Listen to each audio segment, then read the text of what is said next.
This is the book of Daniel. In the 3rd year of the reign of Jehoiakim king of Judah, Nebuchadnezzar king of Babylon came to Jerusalem and besieged it. And the Lord delivered Jehoiakim king of Judah into his hand, along with some of the articles from the temple of God. These he carried off to the temple of his God in Babylonia and put in the treasure house of his God. Then the king ordered Ashpenaz, chief of his court officials, to bring in some of the Israelites from the royal family and the nobility. Young men without any physical defect, handsome, showing aptitude for every kind of learning, well-informed, quick to understand, and qualified to serve in the king's palace. He was to teach them the language and literature of the Babylonians. The king assigned them a daily amount of food and wine from the king's table.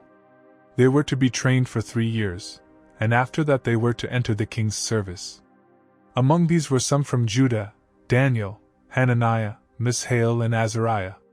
The chief official gave them new names: to Daniel, the name Belteshazzar; to Hananiah, Shadrach; to Mishael, Meshach; and to Azariah, Abednego. But Daniel resolved not to defile himself with the royal food and wine, and he asked the chief official for permission not to defile himself this way. Now God had caused the official to show favor and sympathy to Daniel. But the official told Daniel, "I am afraid of my lord the king, who has assigned your food and drink. Why should he see you looking worse than the other young men your age? The king would then have my head because of you." Daniel then said to the guard whom the chief official had appointed over Daniel, Hananiah, Mishael, and Azariah, "Please test your servants for 10 days. Give us nothing but vegetables to eat and water to drink. Then compare our appearance with that of the young men who eat the royal food, and treat your servants in accordance with what you see." So he agreed to this and tested them for 10 days. At the end of the 10 days they looked healthier and better nourished than any of the young men who ate the royal food. So the guard took away their choice food and the wine they were to drink and gave them vegetables instead. To these 4 young men God gave knowledge and understanding of all kinds of literature and learning. And Daniel could understand visions and dreams of all kinds. At the end of the time set by the king to bring them in, the chief official presented them to Nebuchadnezzar.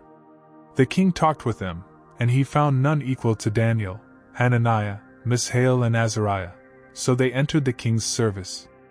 In every matter of wisdom and understanding about which the king questioned them, he found them 10 times better than all the magicians and enchanters in his whole kingdom.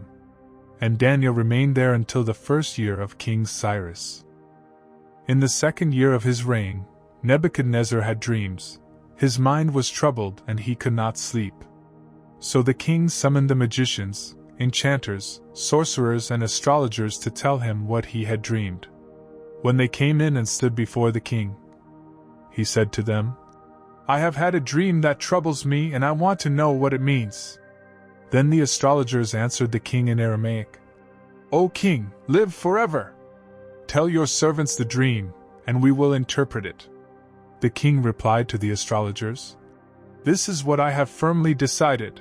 If you do not tell me what my dream was and interpret it, I will have you cut into pieces and your houses turned into piles of rubble.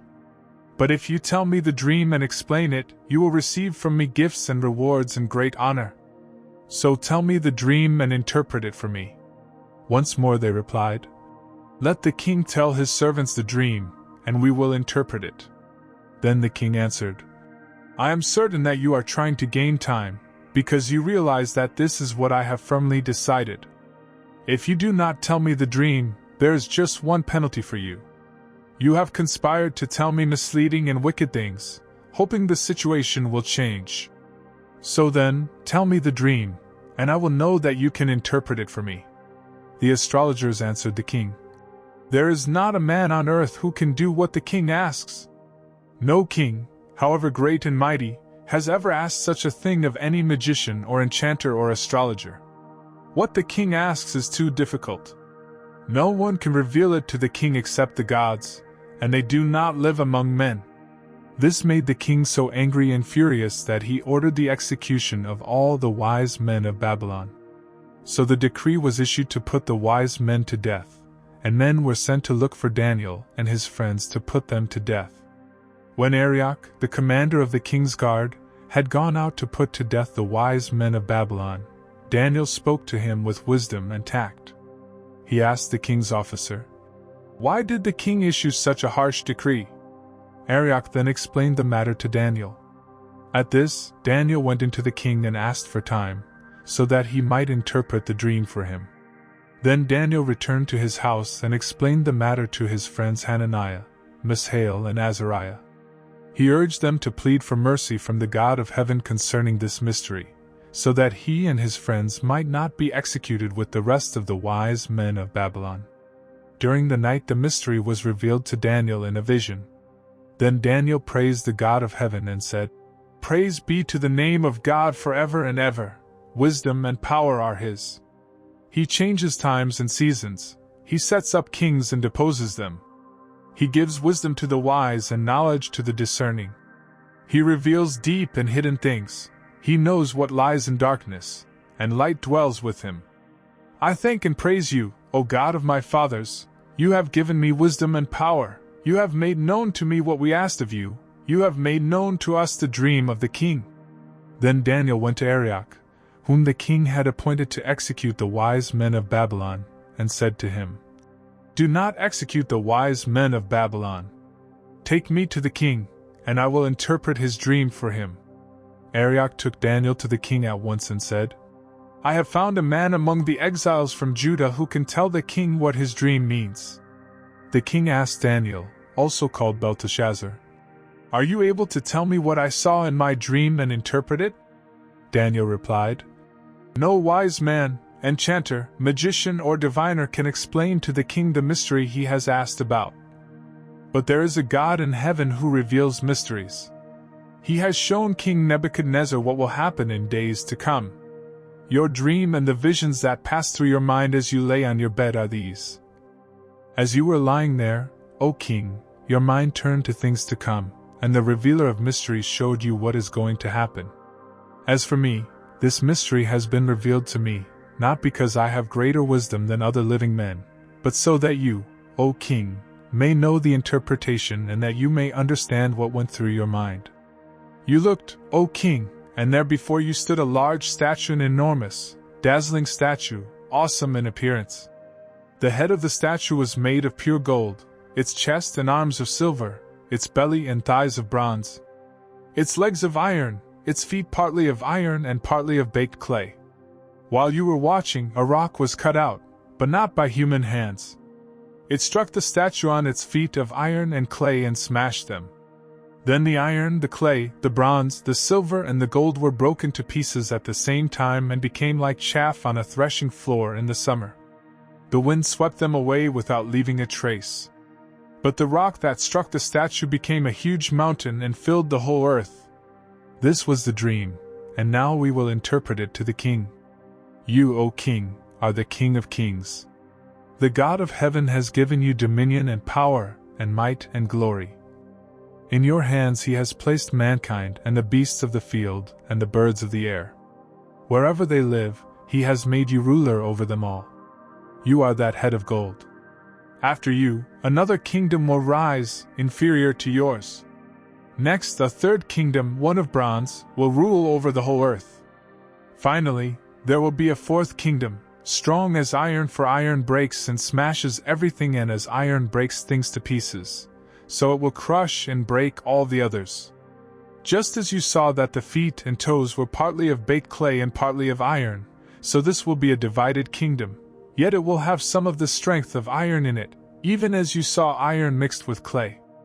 As the toes were partly iron and partly clay, so this kingdom will be partly strong and partly brittle. And just as you saw the iron mixed with baked clay, so the people will be a mixture and will not remain united, any more than iron mixes with clay. In the time of those kings, the God of heaven will set up a kingdom that will never be destroyed, nor will it be left to another people. It will crush all those kingdoms and bring them to an end, but it will itself endure forever. This is the meaning of the vision of the rock cut out of a mountain, but not by human hands, a rock that broke the iron, the bronze, the clay, the silver, and the gold to pieces. The great God has shown the king what will take place in the future. The dream is true and the interpretation is trustworthy." Then King Nebuchadnezzar fell prostrate before Daniel and paid him honor and ordered that an offering and incense be presented to him. The king said to Daniel, "Surely your God is the God of gods and the Lord of kings and a revealer of mysteries, for you were able to reveal this mystery." Then the king placed Daniel in a high position and lavished many gifts on him. He made him ruler over the entire province of Babylon and placed him in charge of all its wise men. Moreover, at Daniel's request the king appointed Shadrach, Meshach and Abednego administrators over the province of Babylon, while Daniel himself remained at the royal court. King Nebuchadnezzar made an image of gold, 90 feet high and 9 feet wide, and set it up on the plain of Dura in the province of Babylon. He then summoned the satraps, prefects, governors, advisors, treasurers, judges, magistrates, and all the other provincial officials to come to the dedication of the image he had set up. So the satraps, prefects, governors, advisors, treasurers, judges, magistrates, and all the other provincial officials assembled for the dedication of the image that King Nebuchadnezzar had set up, and they stood before it. Then the herald loudly proclaimed, "This is what you are commanded to do, O peoples, nations, and men of every language. As soon as you hear the sound of the horn, flute, zither, lyre, harp, pipes, and all kinds of music, you must fall down and worship the image of gold that King Nebuchadnezzar has set up. Whoever does not fall down and worship will immediately be thrown into a blazing furnace." Therefore, as soon as they heard the sound of the horn, flute, zither, lyre, harp, and all kinds of music, all the peoples, nations, and men of every language fell down and worshipped the image of gold that King Nebuchadnezzar had set up. At this time some astrologers came forward and denounced the Jews. They said to King Nebuchadnezzar, "O king, live forever! You have issued a decree, O king, that everyone who hears the sound of the horn, flute, zither, lyre, harp, pipes, and all kinds of music must fall down and worship the image of gold, and that whoever does not fall down and worship will be thrown into a blazing furnace. But there are some Jews whom you have set over the affairs of the province of Babylon, Shadrach, Meshach, and Abednego, who pay no attention to you, O king. They either serve your gods nor worship the image of gold you have set up." Furious with rage, Nebuchadnezzar summoned Shadrach, Meshach, and Abednego. So these men were brought before the king. And Nebuchadnezzar said to them, "Is it true, Shadrach, Meshach, and Abednego, that you do not serve my gods or worship the image of gold I have set up? Now when you hear the sound of the horn, flute, zither, lyre, harp, pipes, and all kinds of music, if you are ready to fall down and worship the image I made, very good. But if you do not worship it, you will be thrown immediately into a blazing furnace. Then what God will be able to rescue you from my hand?" Shadrach, Meshach, and Abednego replied to the king, "O Nebuchadnezzar, we do not need to defend ourselves before you in this matter. If we are thrown into the blazing furnace, the God we serve is able to save us from it, and he will rescue us from your hand, O king. But even if he does not, we want you to know, O king, that we will not serve your gods or worship the image of gold you have set up." Then Nebuchadnezzar was furious with Shadrach, Meshach, and Abednego, and his attitude toward them changed. He ordered the furnace heated 7 times hotter than usual, and commanded some of the strongest soldiers in his army to tie up Shadrach, Meshach, and Abednego and throw them into the blazing furnace. So these men, wearing their robes, trousers, turbans, and other clothes, were bound and thrown into the blazing furnace. The king's command was so urgent and the furnace so hot that the flames of the fire killed the soldiers who took up Shadrach, Meshach, and Abednego, and these 3 men, firmly tied, fell into the blazing furnace. Then King Nebuchadnezzar leaped to his feet in amazement and asked his advisors, "Weren't there 3 men that we tied up and threw into the fire?" They replied, "Certainly, O king." He said, "Look, I see 4 men walking around in the fire, unbound and unharmed, and the 4th looks like a son of the gods." Nebuchadnezzar then approached the opening of the blazing furnace and shouted, "Shadrach, Meshach, and Abednego, servants of the Most High God, come out! Come here!" So Shadrach, Meshach, and Abednego came out of the fire. And the satraps, prefects, governors, and royal advisers crowded around them. They saw that the fire had not harmed their bodies, nor was a hair of their heads singed. Their robes were not scorched, and there was no smell of fire on them. Then Nebuchadnezzar said, "Praise be to the God of Shadrach, Meshach, and Abednego, who has sent his angel and rescued his servants. They trusted in him and defied the king's command and were willing to give up their lives rather than serve or worship any god except their own God. Therefore I decree that the people of any nation or language who say anything against the God of Shadrach, Meshach, and Abednego be cut into pieces and their houses be turned into piles of rubble, for no other god can save in this way." Then the king promoted Shadrach, Meshach, and Abednego in the province of Babylon. King Nebuchadnezzar, to the peoples, nations, and men of every language, who live in all the world, may you prosper greatly. It is my pleasure to tell you about the miraculous signs and wonders that the Most High God has performed for me. How great are his signs, how mighty his wonders! His kingdom is an eternal kingdom. His dominion endures from generation to generation. I, Nebuchadnezzar, was at home in my palace, contented and prosperous. I had a dream that made me afraid. As I was lying in my bed, the images and visions that passed through my mind terrified me. So I commanded that all the wise men of Babylon be brought before me to interpret the dream for me. When the magicians, enchanters, astrologers, and diviners came, I told them the dream, but they could not interpret it for me. Finally, Daniel came into my presence, and I told him the dream. He is called Belteshazzar, after the name of my God, and the spirit of the holy gods is in him. I said, "Belteshazzar, chief of the magicians, I know that the spirit of the holy gods is in you, and no mystery is too difficult for you. Here is my dream, interpret it for me. These are the visions I saw while lying in my bed. I looked, and there before me stood a tree in the middle of the land. Its height was enormous. The tree grew large and strong, and its top touched the sky. It was visible to the ends of the earth. Its leaves were beautiful, its fruit abundant, and on it was food for all. Under it the beasts of the field found shelter, and the birds of the air lived in its branches. From it every creature was fed. In the visions I saw while lying in my bed I looked, and there before me was a messenger, a holy one, coming down from heaven.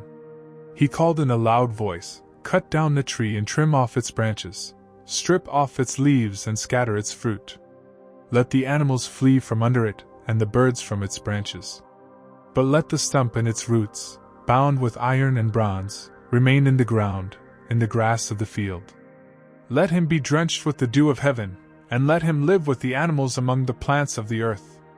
Let his mind be changed from that of a man, and let him be given the mind of an animal, till 7 times pass by for him." The decision is announced by messengers, the holy ones declare the verdict, so that the living may know that the Most High is sovereign over the kingdoms of men and gives them to anyone he wishes and sets over them the lowliest of men. This is the dream that I, King Nebuchadnezzar, had. Now, Belteshazzar, tell me what it means, for none of the wise men in my kingdom can interpret it for me. But you can, because the spirit of the holy gods is in you." Then Daniel, also called Belteshazzar, was greatly perplexed for a time, and his thoughts terrified him. So the king said, "Belteshazzar, do not let the dream or its meaning alarm you." Belteshazzar answered, "My lord, if only the dream applied to your enemies and its meaning to your adversaries. The tree you saw, which grew large and strong, with its top touching the sky, visible to the whole earth, with beautiful leaves and abundant fruit, providing food for all, giving shelter to the beasts of the field, and having nesting places in its branches for the birds of the air. You, O king, are that tree. You have become great and strong. Your greatness has grown until it reaches the sky, and your dominion extends to distant parts of the earth. You, O king, saw a messenger, a holy one, coming down from heaven and saying, 'Cut down the tree and destroy it, but leave the stump, bound with iron and bronze, in the grass of the field, while its roots remain in the ground. Let him be drenched with the dew of heaven. Let him live like the wild animals, until 7 times pass by for him. This is the interpretation, O king, and this is the decree the Most High has issued against my lord the king. You will be driven away from people and will live with the wild animals. You will eat grass like cattle and be drenched with the dew of heaven. 7 times will pass by for you until you acknowledge that the Most High is sovereign over the kingdoms of men and gives them to anyone he wishes. The command to leave the stump of the tree with its roots means that your kingdom will be restored to you when you acknowledge that heaven rules. Therefore, O king, be pleased to accept my advice. Renounce your sins by doing what is right, and your wickedness by being kind to the oppressed. It may be that then your prosperity will continue. All this happened to King Nebuchadnezzar. 12 months later, as the king was walking on the roof of the royal palace of Babylon, he said, "Is not this the great Babylon I have built as the royal residence, by my mighty power and for the glory of my majesty?" The words were still on his lips when a voice came from heaven. "This is what is decreed for you, King Nebuchadnezzar. Your royal authority has been taken from you. You will be driven away from people and will live with the wild animals. You will eat grass like cattle. 7 times will pass by for you until you acknowledge that the Most High is sovereign over the kingdoms of men and gives them to anyone he wishes." Immediately what had been said about Nebuchadnezzar was fulfilled. He was driven away from people and ate grass like cattle. His body was drenched with the dew of heaven until his hair grew like the feathers of an eagle, and his nails like the claws of a bird. At the end of that time, I, Nebuchadnezzar, raised my eyes toward heaven, and my sanity was restored. Then I praised the Most High. I honored and glorified him who lives forever. His dominion is an eternal dominion. His kingdom endures from generation to generation. All the peoples of the earth are regarded as nothing. He does as he pleases with the powers of heaven and the peoples of the earth. No one can hold back his hand or say to him, "What have you done?" At the same time that my sanity was restored, my honor and splendor were returned to me for the glory of my kingdom. My advisors and nobles sought me out, and I was restored to my throne and became even greater than before. Now I, Nebuchadnezzar, praise and exalt and glorify the King of heaven, because everything he does is right and all his ways are just. And those who walk in pride he is able to humble. King Belshazzar gave a great banquet for 1,000 of his nobles and drank wine with them. While Belshazzar was drinking his wine, he gave orders to bring in the gold and silver goblets that Nebuchadnezzar his father had taken from the temple in Jerusalem, so that the king and his nobles, his wives and his concubines might drink from them. So they brought in the gold goblets that had been taken from the temple of God in Jerusalem, and the king and his nobles, his wives and his concubines drank from them. As they drank the wine, they praised the gods of gold and silver, of bronze, iron, wood and stone. Suddenly the fingers of a human hand appeared and wrote on the plaster of the wall, near the lampstand in the royal palace. The king watched the hand as it wrote. His face turned pale and he was so frightened that his knees knocked together, and his legs gave way. The king called out for the enchanters, astrologers and diviners to be brought, and said to these wise men of Babylon, "Whoever reads this writing and tells me what it means will be clothed in purple and have a gold chain placed around his neck, and he will be made the 3rd highest ruler in the kingdom." Then all the king's wise men came in, but they could not read the writing or tell the king what it meant. So King Belshazzar became even more terrified and his face grew more pale. His nobles were baffled. The queen, hearing the voices of the king and his nobles, came into the banquet hall. "O king, live forever," she said. "Don't be alarmed. Don't look so pale. There is a man in your kingdom who has the spirit of the holy gods in him. In the time of your father he was found to have insight and intelligence and wisdom like that of the gods. King Nebuchadnezzar your father the king, I say appointed him chief of the magicians, enchanters, astrologers and diviners. This man Daniel, whom the king called Belteshazzar, was found to have a keen mind and knowledge and understanding, and also the ability to interpret dreams, explain riddles and solve difficult problems. Call for Daniel, and he will tell you what the writing means." So Daniel was brought before the king, and the king said to him, "Are you Daniel, one of the exiles my father the king brought from Judah? I have heard that the spirit of the gods is in you and that you have insight, intelligence and outstanding wisdom. The wise men and enchanters were brought before me to read this writing and tell me what it means, but they could not explain it. Now I have heard that you are able to give interpretations and to solve difficult problems. If you can read this writing and tell me what it means, you will be clothed in purple and have a gold chain placed around your neck, and you will be made the third highest ruler in the kingdom." Then Daniel answered the king, "You may keep your gifts for yourself and give your rewards to someone else. Nevertheless, I will read the writing for the king and tell him what it means. O king, the Most High God gave your father Nebuchadnezzar sovereignty and greatness and glory and splendor. Because of the high position he gave him, all the peoples and nations and men of every language dreaded and feared him. Those the king wanted to put to death, he put to death. Those he wanted to spare, he spared. Those he wanted to promote, he promoted. And those he wanted to humble, he humbled. But when his heart became arrogant and hardened with pride, he was deposed from his royal throne and stripped of his glory. He was driven away from people and given the mind of an animal. He lived with the wild donkeys and ate grass like cattle, and his body was drenched with the dew of heaven, until he acknowledged that the Most High God is sovereign over the kingdoms of men and sets over them anyone he wishes. But you his son, O Belshazzar, have not humbled yourself, though you knew all this. Instead, you have set yourself up against the Lord of heaven. You had the goblets from his temple brought to you, and you and your nobles, your wives and your concubines drank wine from them.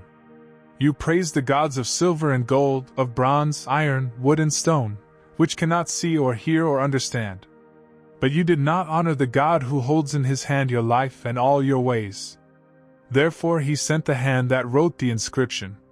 This is the inscription that was written, Mene, Tekel, Parsin. This is what these words mean. Mene, God has numbered the days of your reign and brought it to an end. Tekel, you have been weighed on the scales and found wanting. Perez, your kingdom is divided and given to the Medes and Persians.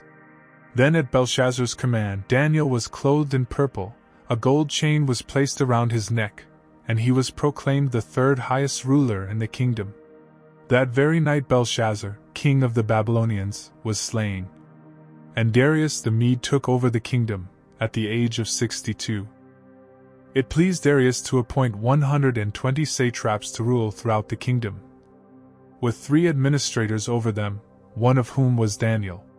The satraps were made accountable to them so that the king might not suffer loss. Now Daniel so distinguished himself among the administrators and the satraps by his exceptional qualities that the king planned to set him over the whole kingdom. At this, the administrators and the satraps tried to find grounds for charges against Daniel in his conduct of government affairs, but they were unable to do so.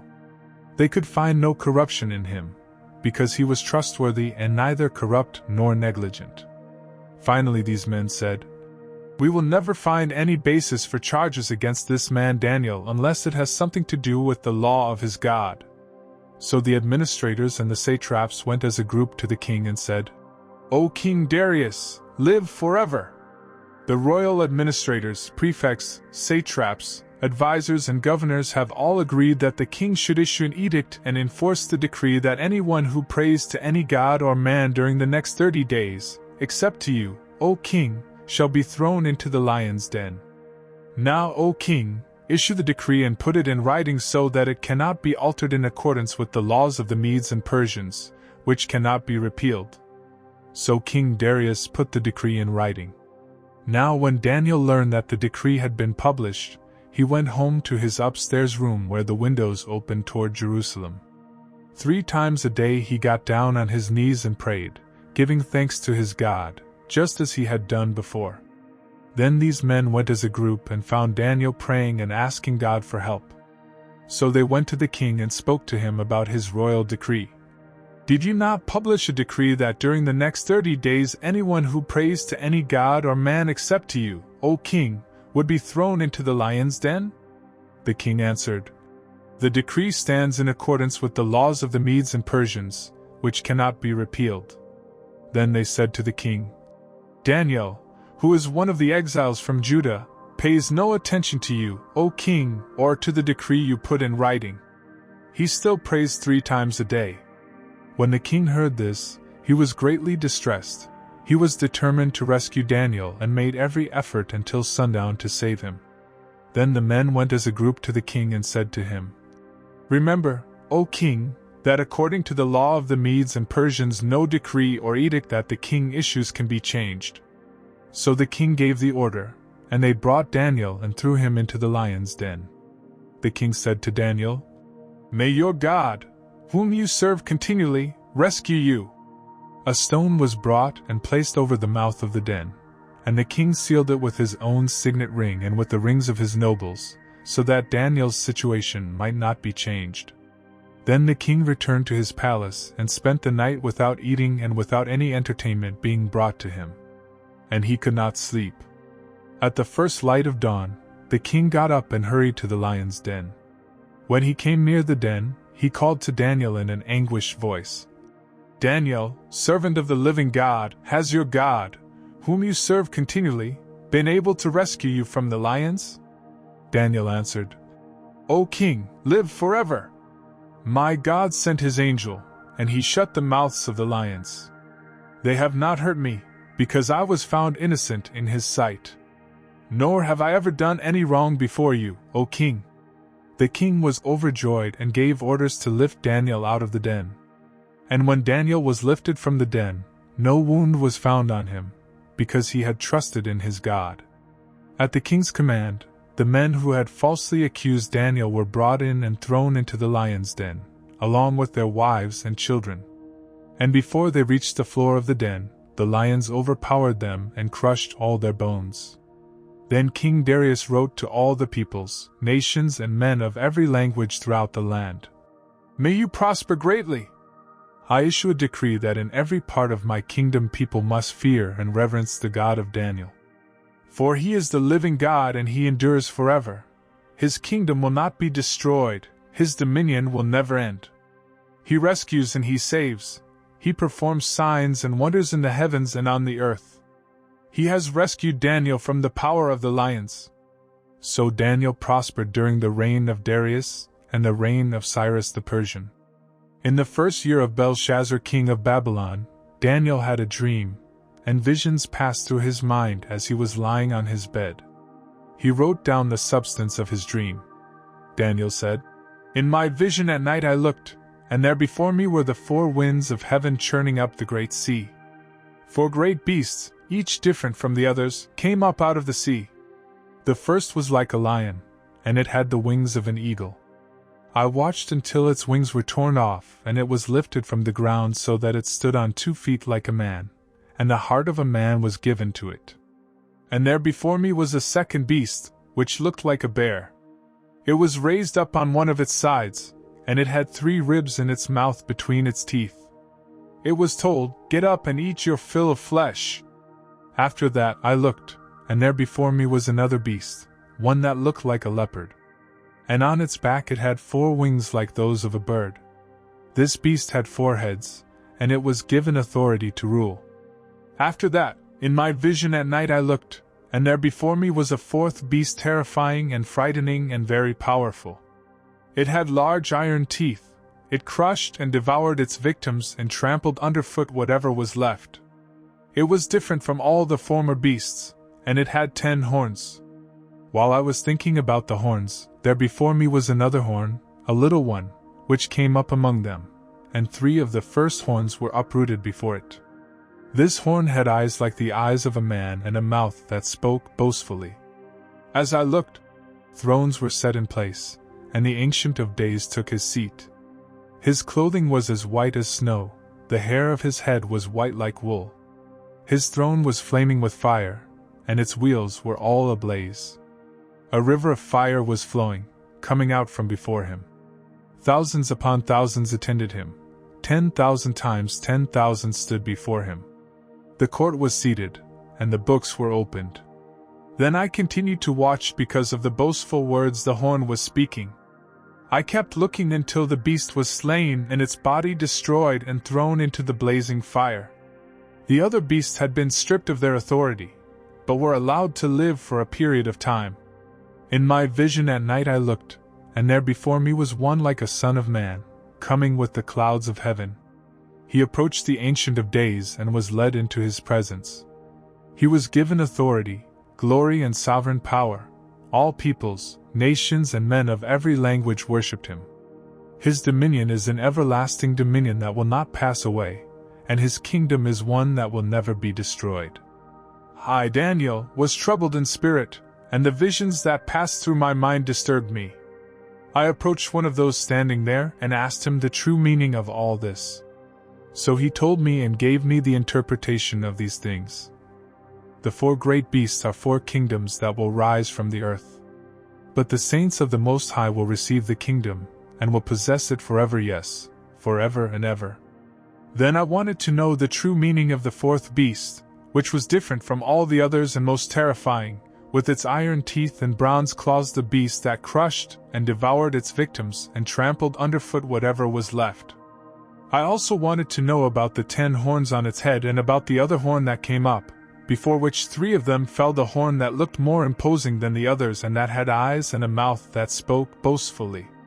As I watched, this horn was waging war against the saints and defeating them, until the Ancient of Days came and pronounced judgment in favor of the saints of the Most High, and the time came when they possessed the kingdom. He gave me this explanation: the 4th beast is a 4th kingdom that will appear on earth. It will be different from all the other kingdoms and will devour the whole earth, trampling it down and crushing it. The 10 horns are 10 kings who will come from this kingdom. After them another king will arise, different from the earlier ones. He will subdue 3 kings. He will speak against the Most High and oppress his saints, and try to change the set times and the laws. The saints will be handed over to him for a time, times and half a time. But the court will sit, and his power will be taken away and completely destroyed forever. Then the sovereignty, power and greatness of the kingdoms under the whole heaven will be handed over to the saints, the people of the Most High. His kingdom will be an everlasting kingdom, and all rulers will worship and obey him. This is the end of the matter. I, Daniel, was deeply troubled by my thoughts, and my face turned pale, but I kept the matter to myself. In the 3rd year of King Belshazzar's reign, I, Daniel, had a vision, after the one that had already appeared to me. In my vision I saw myself in the citadel of Susa in the province of Elam. In the vision I was beside the Ulai Canal. I looked up, and there before me was a ram with 2 horns, standing beside the canal, and the horns were long. One of the horns was longer than the other but grew up later. I watched the ram as he charged toward the west and the north and the south. No animal could stand against him, and none could rescue from his power. He did as he pleased and became great. As I was thinking about this, suddenly a goat with a prominent horn between his eyes came from the west, crossing the whole earth without touching the ground. He came toward the 2-horned ram I had seen standing beside the canal and charged at him in great rage. I saw him attack the ram furiously, striking the ram and shattering his 2 horns. The ram was powerless to stand against him. The goat knocked him to the ground and trampled on him, and none could rescue the ram from his power. The goat became very great, but at the height of his power his large horn was broken off, and in its place 4 prominent horns grew up toward the 4 winds of heaven. Out of one of them came another horn, which started small but grew in power to the south and to the east and toward the beautiful land. It grew until it reached the host of the heavens, and it threw some of the starry host down to the earth and trampled on them. It set itself up to be as great as the prince of the host. It took away the daily sacrifice from him, and the place of his sanctuary was brought low. Because of rebellion, the host of the saints and the daily sacrifice were given over to it. It prospered in everything it did, and truth was thrown to the ground. Then I heard a Holy One speaking, and another Holy One said to him, How long will it take for the vision to be fulfilled? The vision concerning the daily sacrifice, the rebellion that causes desolation, and the surrender of the sanctuary and of the host that will be trampled underfoot. He said to me, "It will take 2,300 evenings and mornings, then the sanctuary will be reconsecrated." While I, Daniel, was watching the vision and trying to understand it, there before me stood one who looked like a man. And I heard a man's voice from the Oli calling, "Gabriel, tell this man the meaning of the vision." As he came near the place where I was standing, I was terrified and fell prostrate. "Son of man," he said to me, "understand that the vision concerns the time of the end." While he was speaking to me, I was in a deep sleep, with my face to the ground. Then he touched me and raised me to my feet. He said, "I am going to tell you what will happen later in the time of wrath, because the vision concerns the appointed time of the end. The two-horned ram that you saw represents the kings of Media and Persia. The shaggy goat is the king of Greece, and the large horn between his eyes is the first king. The four horns that replace the one that was broken off represent four kingdoms that will emerge from his nation but will not have the same power. In the latter part of their reign, when rebels have become completely wicked, a stern-faced king, a master of intrigue, will arise. He will become very strong, but not by his own power. He will cause astounding devastation and will succeed in whatever he does. He will destroy the mighty men and the holy people. He will cause deceit to prosper, and he will consider himself superior. When they feel secure, he will destroy many and take his stand against the Prince of Princes. Yet he will be destroyed, but not by human power. The vision of the evenings and mornings that has been given you is true, but seal up the vision, for it concerns the distant future." I, Daniel, was exhausted and lay ill for several days. Then I got up and went about the king's business. I was appalled by the vision; it was beyond understanding. In the first year of Darius son of Xerxes, a Mede by descent, who was made ruler over the Babylonian kingdom. In the first year of his reign, I, Daniel, understood from the scriptures, according to the word of the Lord given to Jeremiah the prophet, that the desolation of Jerusalem would last 70 years. So I turned to the Lord God and pleaded with him in prayer and petition, in fasting, and in sackcloth and ashes. I prayed to the Lord my God and confessed, "O Lord, the great and awesome God, who keeps his covenant of love with all who love him and obey his commands. We have sinned and done wrong. We have been wicked and have rebelled. We have turned away from your commands and laws. We have not listened to your servants the prophets, who spoke in your name to our kings, our princes and our fathers, and to all the people of the land. Lord, you are righteous. But this day we are covered with shame, the men of Judah and people of Jerusalem and all Israel, both near and far, in all the countries where you have scattered us because of our unfaithfulness to you. O Lord, we and our kings, our princes and our fathers are covered with shame because we have sinned against you. The Lord our God is merciful and forgiving, even though we have rebelled against him. We have not obeyed the Lord our God or kept the laws he gave us through his servants the prophets. All Israel has transgressed your law and turned away, refusing to obey you. Therefore the curses and sworn judgments written in the law of Moses, the servant of God, have been poured out on us, because we have sinned against you. You have fulfilled the words spoken against us and against our rulers by bringing upon us great disaster. Under the whole heaven nothing has ever been done like what has been done to Jerusalem.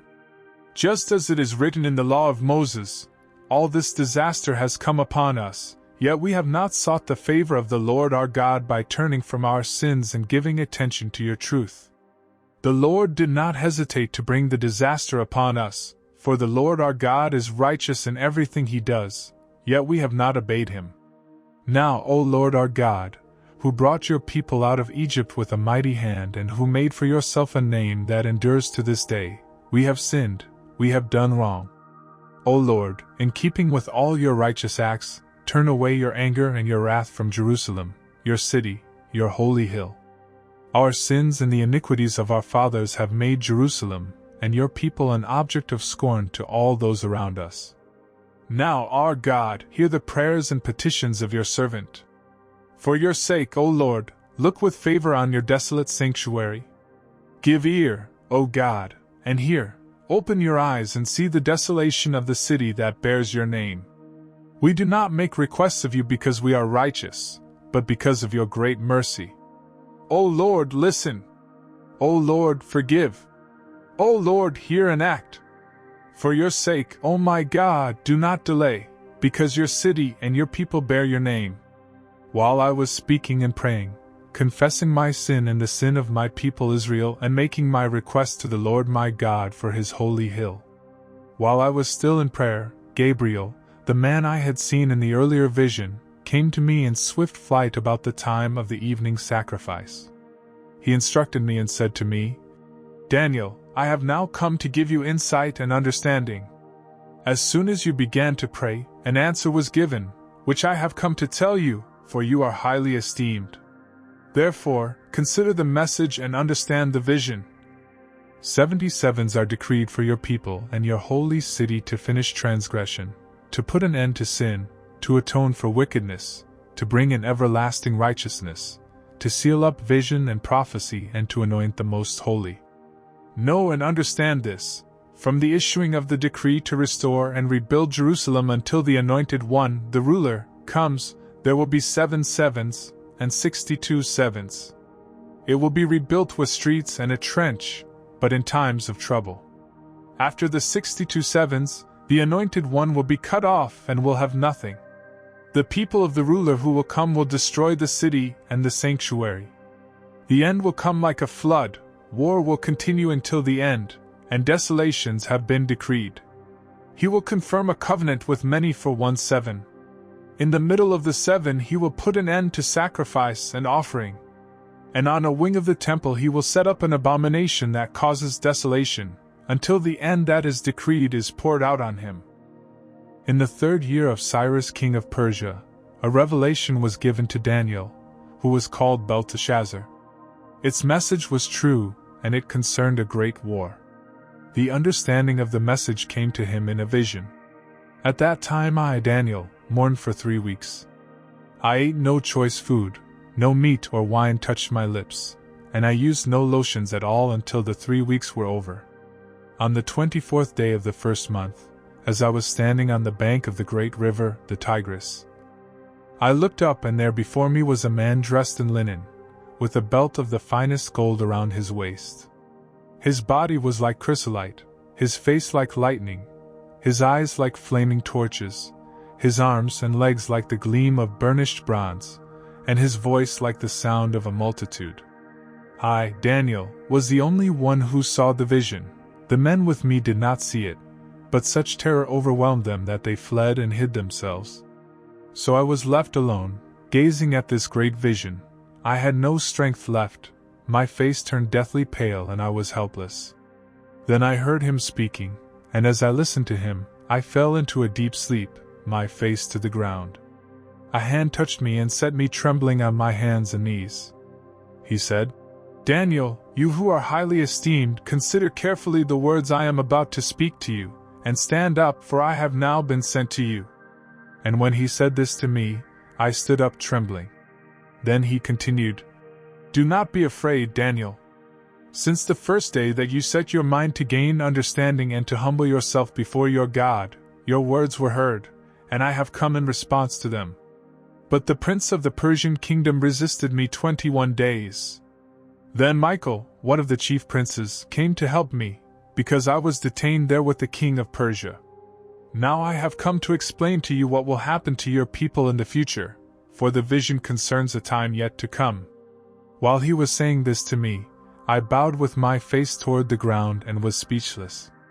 Then one who looked like a man touched my lips, and I opened my mouth and began to speak. I said to the one standing before me, I am overcome with anguish because of the vision, my lord, and I am helpless. How can I, your servant, talk with you, my lord? My strength is gone and I can hardly breathe. Again the one who looked like a man touched me and gave me strength. Do not be afraid, O man highly esteemed. He said, Peace. Be strong now, be strong. When he spoke to me, I was strengthened and said, "Speak, my lord, since you have given me strength." So he said, "Do you know why I have come to you? Soon I will return to fight against the prince of Persia, and when I go, the prince of Greece will come. But first I will tell you what is written in the book of truth. No one supports me against them except Michael, your prince. And in the first year of Darius the Mede, I took my stand to support and protect him. Now then, I tell you the truth, 3 more kings will appear in Persia, and then a 4th, who will be far richer than all the others. When he has gained power by his wealth, he will stir up everyone against the kingdom of Greece. Then a mighty king will appear, who will rule with great power and do as he pleases. After he has appeared, his empire will be broken up and parceled out toward the 4 winds of heaven. It will not go to his descendants, nor will it have the power he exercised, because his empire will be uprooted and given to others. The king of the south will become strong, but one of his commanders will become even stronger than he and will rule his own kingdom with great power. After some years, they will become allies. The daughter of the king of the south will go to the king of the north to make an alliance, but she will not retain her power, and he and his power will not last. In those days she will be handed over, together with her royal escort and her father and the one who supported her.